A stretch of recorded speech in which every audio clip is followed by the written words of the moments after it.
جو یہ BLA کی جانب سے گوادر پورٹ کمپلیکس پر اٹیک کیا گیا ہے، اس پر پوری قوم تو مذمت کر رہی ہے اور دہشت گردوں کو منہ توڑ جواب دینے کے لیے ہماری فورسز بھی تیار ہیں، لیکن یہ دہشت گردی ناکام کیوں ہے ہم اس کو کنٹرول کرنے میں؟ دیکھیے گزارش یہ ہے کہ دہشت گردی کا فوکس جو ہے وہ پہلے مختلف علاقوں میں تھا، KPK میں ہوا، پھر بلوچستان کے کچھ علاقوں میں ہوا، لیکن یہ بات گوادر تک پہنچ جائے گی یہ کوئی اینٹیسپیٹ نہیں کر رہا تھا۔ اس سے پہلے یہی تنظیمیں جو ہیں اور اس کے ساتھ دوسری جو الائیڈ اس طرح کی چھوٹی چھوٹی تنظیمیں ہیں، انہوں نے مچھ کے اندر بھی، اگر آپ کو یاد ہو، مچھ جیل کے اوپر جو اٹیک ہوا تھا، مچھ کے علاقے پہ ایک طرح سے انہوں نے دعویٰ کر دیا تھا کہ ہم نے قبضہ کر لیا ہے، یس، لیکن پھر ہماری وہی سیکورٹی فورسز، اللہ تعالیٰ خوش رکھے ان کو، اور ہماری جو باقی لا انفورسرز ہیں، پولیس ہے اس میں، رینجر ہے، FC ہے، سارے ان سب نے پھر اس کا کلیننگ آپریشن کر دیا تھا۔ اصل بات یہ ہے کہ جو یہ بات یہاں تک گوادر تک پہنچنے کی میں نے وجہ جو ہے وہ اپنے ناظرین کے ساتھ شیئر کرنی ہے کہ اگر آپ سزا یافتہ قیدیوں کو جیلوں سے رہا کرائیں گے پریزیڈنشل پارڈن کے تحت، اگر آپ افغانستان سے لوگوں کو لا کے یہاں سیٹل کریں گے، اگر آپ ان کے یہاں دفاتر کھولنے کی بات کریں گے، اگر آپ اپنے آپ کو طالبان کہلانے پر فخر کریں گے، تو پھر یہی کچھ ہوگا، اور یہی کچھ ہو رہا ہے۔ ایک دوسری بات یہ ہے کہ گوادر کے حوالے سے کس کس کے پیٹ میں درد ذے، بہت مشکل سی اصطلاح ہے، لیکن یہ کہ وہ واقعہ ہے کس کس کے پیٹ میں ہو رہا ہے، وہ ہمیں معلوم ہے، وہ چاہے امریکہ ہو، چاہے بھارت ہو، چاہے کوئی بھی ہو، چاہے میں مطلب ہے چاہے پردہ نشینوں کے نام ہمارے اندر ملک سے بھی جو بھی اس کے خلاف ہیں، وہ اس منصوبے کو تباہ کرنے کے خواب دیکھتے رہتے ہیں، لیکن یہ خواب کبھی شرمندہ تعبیر ہونے والا نہیں ہے۔ اس کی دو وجوہات بتا دوں میں آپ کو ساتھ ساتھ۔ ایک تو یہ کہ ہماری جو سیکورٹی ایجنسیز ہیں، یہ جو ہمارے ڈیفینڈرز ہیں، وہ ڈٹرمنڈ ہے کہ اس منصوبے کو ہم نے ضائع نہیں ہونے دینا، کمپلیٹ کرنا ہے۔ دوسری بات یہ کہ چائنا جو اس کے اندر پارٹنر ہے ایکول، اس نے بھی یہ عہد کیا ہوا ہے کہ میں اس کو اس کے منطقی انجام تک پہنچا کے چھوڑوں گا، لہٰذا ایک سیکورٹی اتھارٹی بنی تھی، پاک چائنا سیکورٹی اتھارٹی، ایک اسی طرح کی میرین اتھارٹی بھی بنی ہے جو سمندر کے اندر حفاظت کرے گی آنے جانے والے جہازوں کی، تو اس کے اندر نا برابر کے انڈیویجول ہیں، 12,500 پاکستان نے دیے ہیں، 12,500 چائنا کے، 25,000 کی ایک سٹرونگ سیکورٹی فورس موجود ہے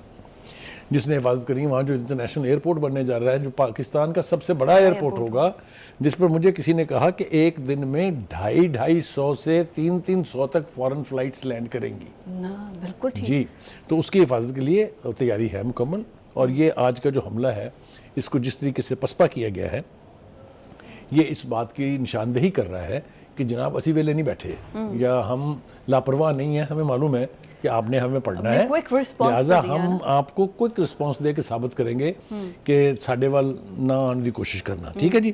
جیسے میں نے پہلے کہا، جو گنز اٹھا کے لے آئے ہیں وہ تو آئس نیت سے ہے کہ خود تو مریں گے، لیکن ہم باقی سب کو ان کو کنٹرول کرنا، قابو کرنا بات ہے نا۔ ایسے ہی لوگوں کی بیچ کنی کرنے کے لیے پہلے بھی 3-4 دفعہ ایفرٹ ہو چکی ہے، آپ کو یاد ہوگا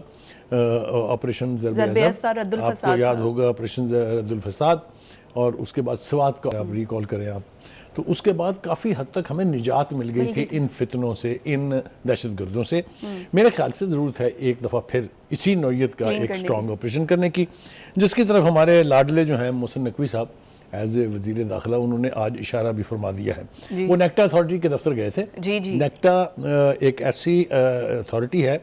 اگر آپ کو یاد ہو، یہ بنائی گئی تھی کہ صوبوں کے ساتھ مل کے، صوبائی سطح کے اوپر صوبائی حکومتوں کے ساتھ، سینٹر میں منسٹری آف انٹیریئر کے ساتھ اور مسلح افواج کے ساتھ مل کے دہشت گردی کو ریزسٹ کرنے کے لیے، ایلیمینیٹ کرنے کے لیے، اس کا مقابلہ کرنے کے لیے فورسز بنائی جائیں۔ انفارچونیٹلی اس وقت کی حکومتوں نے، جو ہمارے مہاتما خان صاحب کی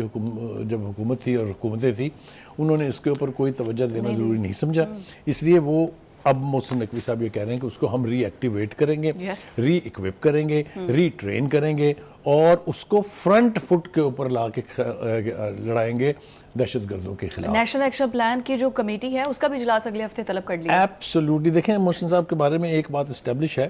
کہ وہ جب کسی بات کا اعلان کر دیں یا کوئی تہیہ کر لیں اگر وہ، تو پھر ان کو روکنا بھی مشکل ہے اور ان کی کامیابی کو انڈرمائن کرنا بھی بہت مشکل ہے۔ یہ ہو گیا جناب ایک بات۔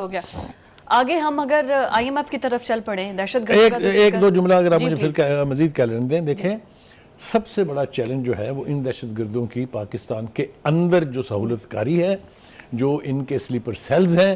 اس کی طرف ہی خاتمے کے لیے یہ بنائی گئی تھی نیکٹا، اگر آپ کو یاد ہو. جی جی. اور شروع میں آپریشنز ہوئے بھی تھے بہت زیادہ، یاد ہے آپ کو؟ جی بالکل. یہ ہم توقع کریں گے کہ یہ جو ری ایکٹیویٹ کرنے کا، اس کو ری ایکوپ کرنے کا جو پلان ہے انٹیریئر منسٹر صاحب کا، وہ اس کو عملی جامہ پہنائے اور جلد ایک ایسی ایڈیشنل فورس تیار ہوگی جو کسی قسم کی صورتحال کا بھی مقابلہ کرے.